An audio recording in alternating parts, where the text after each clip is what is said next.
नमस्कार दोस्तों, स्वागत है आपका हमारे YouTube चैनल आपके सवाल और जवाब में। आज के सवाल है, हिंदू धर्म में जलती हुई लाश के सिर को डंडे से क्यों तोड़ा जाता है? साबुन का झाग सफ़ेद ही क्यों होता है? शव पानी पर क्यों तैरता है? मिर्च खाने के बाद हमारे शरीर में जलन क्यों होती है? और पांचवा सवाल है, हवन करते समय स्वाहा क्यों बोला जाता है? तो चलिए दोस्तों, शुरू करते हैं। हमारा पहला क्वेश्चन है, हिंदू धर्म में जलती हुई लाश के सिर को डंडे से क्यों तोड़ा जाता है? हिंदू धर्म में जलती हुई लाश के सिर को डंडे से इसलिए तोड़ा जाता है, दरअसल मनुष्य की पूरी खोपड़ी सील पैक होती है। जब शरीर जलने लगता है तो खोपड़ी के अंदर भरा पानी उबलने लगता है, जिससे यह भाप में बदल जाता है और खोपड़ी के अंदर का दबाव बढ़ जाता है। इसी बनी हुई भाप को बाहर आसानी से निकालने के लिए खोपड़ी को डंडे से तोड़ा जाता है। अगर दोस्तों ऐसा नहीं करे तो खोपड़ी तेज धमाके के साथ फट सकती है। दरअसल एक दूसरी मान्यता यह भी है कि हिंदू धर्म के शास्त्रों के अनुसार यह माना जाता है कि जो दिव्य आत्मा शरीर से निकलती है, ऐसा करने से मोक्ष प्राप्त करके जन्म और मृत्यु के चक्कर से मुक्त हो जाती है। इस विधि को कपाल मोचन भी कहते हैं।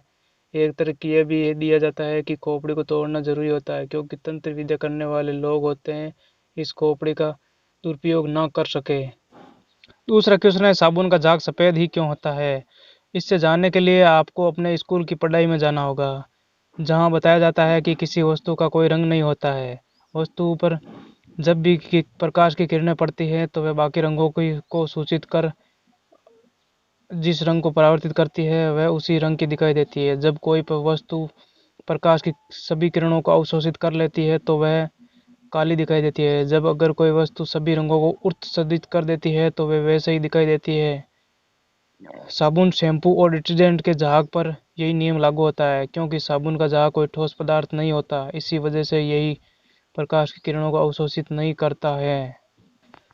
तीसरा क्वेश्चन है, शव पानी पर क्यों तैरता है?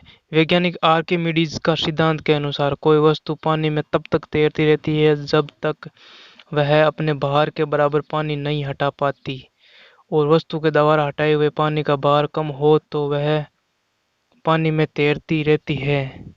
जब कोई व्यक्ति मर जाता है तो उसके शरीर में एकदम की क्रिया शुरू हो जाती है। इस क्रिया के कारण शरीर फूल जाता है, तो वह अपने बाहर के पानी नहीं अपने बाहर के बराबर पानी नहीं हटा पाती, और यही कारण है कि शव पानी में तैरता रहता है।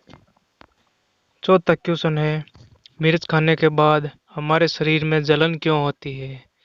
आपने देखा ही होगा, जब हम कभी तीखा भोजन कर लेते हैं तो हमारे मुख में जलने जैसी प्रक्रिया होती है। पर क्या आपने कभी सोचा है कि हमें मिर्च खाने से ही जलन क्यों होती है? दरअसल दोस्तों, मिर्च में कैप्साइसिन नामक रसायन होता है। तो जब हम कभी तीखा या अधिक मिर्च डाला हुआ भोजन करते हैं तो यह रसायन हमारे जीभ की कोशिकाओं में उपस्थित रसायन से प्रतिक्रिया करता है, और हमारी जीभ में उपस्थित रसायन हमारे मस्तिष्क को संदेश भेजता है। और अगर मिर्च अधिक होती है तो हमारे मस्तिष्क जीभ को संदेश भेज देता है कि हम उनका सेवन ना करें। यही कारण है कि मिर्च खाने के बाद हमारे शरीर में जलन होती है। अगला क्वेश्चन है, हवन करते समय स्वाहा क्यों बोला जाता है? हिंदू धर्म में कोई भी मांगलिक कार्य हवन के बिना पूर्ण नहीं होता है। कहते हैं कि हवन के माध्यम से मनुष्य अपनी अवधि देवता तक पहुंचा सकता है। शास्त्रों के अनुसार हवन करने से घर में सकारात्मक ऊर्जा का प्रवाह होता है। कई जगह तो हवन को ग्रह शुद्धिकरण का सबसे अच्छा तरीका माना गया है। क्या आपने कभी सोचा है कि हवन के समय अधिक अवधि तक हम स्वाहा क्यों कहते हैं?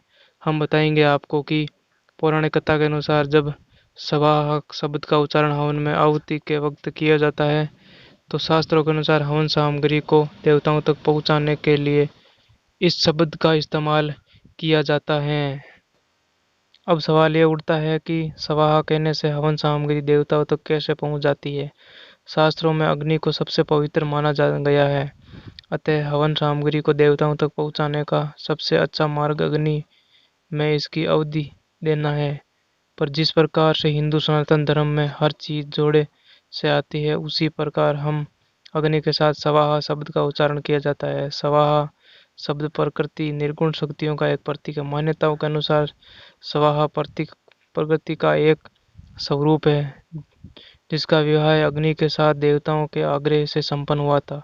भगवान श्री कृष्ण ने स्वयं को वरदान देते हुए कहा था कि केवल उसी के माध्यम से अब अभी इसको ग्रहण करेंगे, अन्यथा नई पौराणिक मान्यता है कि पूजा अनुष्ठान के अंत में एवीआई देवताओं के प्रसन्न का भोग उन्हें नहीं दिया जाए, किसी अग्नि में आहुति दी जाती है और स्वाहा का उच्चारण किया जाता है। दरअसल कहानियों के अनुसार प्रभा अग्निदेव की पत्नी है, ऐसे में स्वाहा का उच्चारण कर हवन सामग्री का भोग अग्नि के माध्यम से देवताओं तक पहुंचाते हैं।